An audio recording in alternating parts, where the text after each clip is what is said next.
Hi, everyone. State Representative Tracy Ehlert here, and I am with my clerk, Isabel. And today we're going to talk about public hearings. So in all of the years that I have been in the legislature, I feel like we've had at least one public hearing each year. Past couple of years, I feel like they've been a little bit more popular. And so first, we're going to show you how to look one up. So I'm going to share my screen real quick.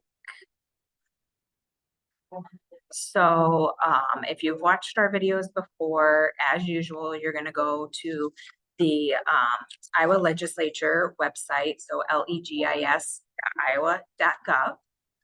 And you're going to go to the tab that says Committees and Schedules and click on that.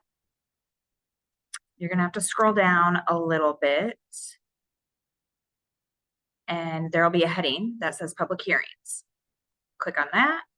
And if there was one scheduled, there is not one right now. So we're not going to see what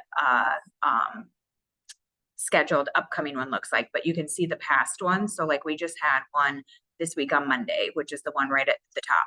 You're able to hyperlink to the bill to see what bill it was. You can view the comments that people left.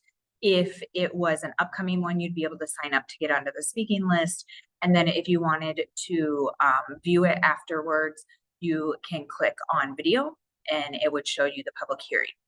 So reasons why someone might want to call a public hearing is it could be a potentially hot topic bill and something that either side of the aisle maybe thinks deserves a little bit more public input.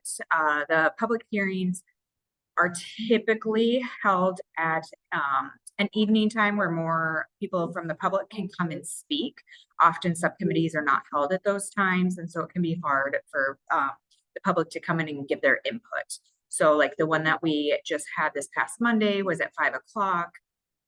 They put it in the Supreme Court chamber room, which is our biggest committee room to hold it in. Back in the day, they used to actually be held on the House floor.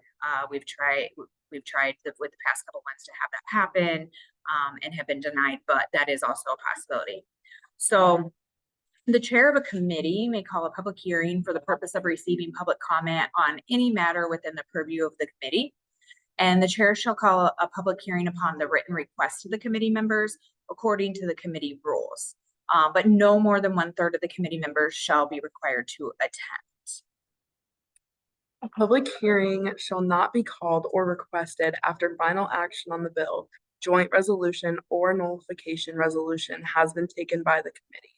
However, a public hearing called or requested before final action has been taken by the committee may be held after final action on the bill, joint resolution, or nullification resolution has been taken by the committee. So for example, this public hearing that we just held this week on Monday, the House Democrats requested that one during committee last week. When HF 2389 was on the agenda, our ranking member handed the public hearing request over to the chair of the Education Committee before we voted on that bill. Had she handed it to him after we voted, it would have been too late to request it. So we had to get that request into him before the bill had final action in committee. The chair shall designate the day for a public hearing and provide public notice at least 4 days prior to a public hearing. Speaker shall not speak for more than 2 minutes, and they stick to that. There's always an official timer that sets up and does the timing. As is possible, speakers shall be alternated between speaking in favor of the matter and speakers opposed to the matter. A bill, joint resolution, or nullification resolution for which a public hearing has been called can be voted to the calendar but cannot be debated until after the public hearing has been called.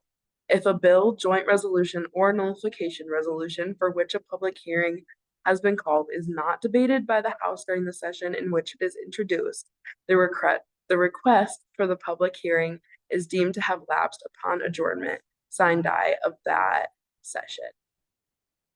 However, public hearings which have been requested during or after the 9th week of the first session or during or after the 7th week of the second session must be held within 4 legislative days or legislative days of the date of the request. So we just showed you how to look up and see when public hearings are on the schedule and gave you a little background in what the process is to get one scheduled. As always, if you have any further questions, don't hesitate to reach out. And I hope this video, this little quick tip, helped answer some questions on public hearings. Have a great week, everyone. Bye.